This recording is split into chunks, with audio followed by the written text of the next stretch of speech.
BNP তো ক্ষমতায় যায়নি, গেছে নাকি?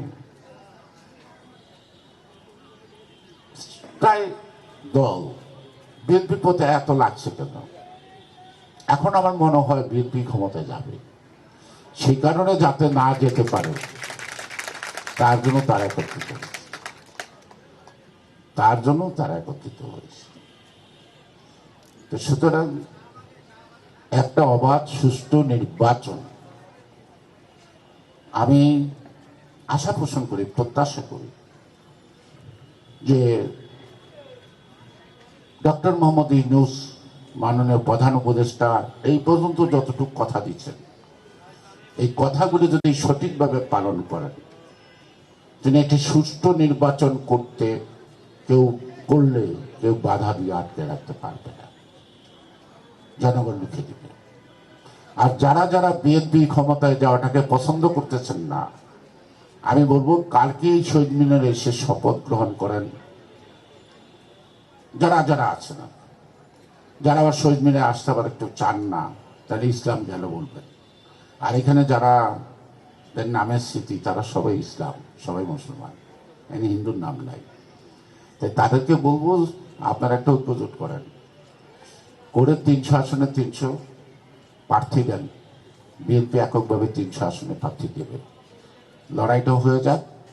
ফলাফলের পরে আপনারা গণে নিয়েন কয়েক ভোট পাইলেন, জামানতটা রাখতে পারলেন কিনা, এখন তো একটু ভাবেন।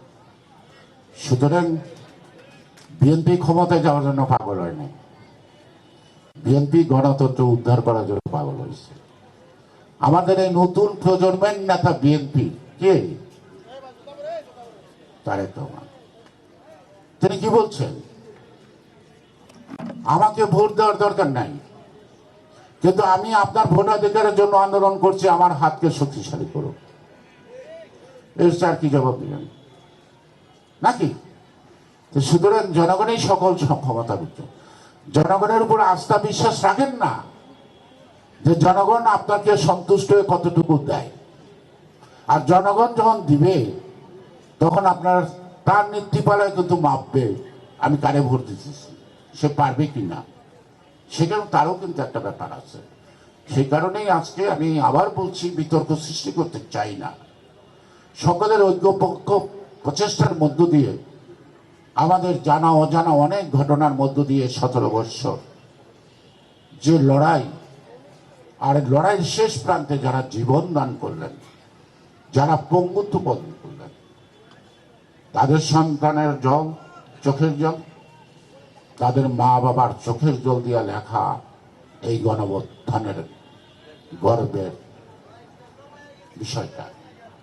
সে কারণেই আমি আবার বলবো,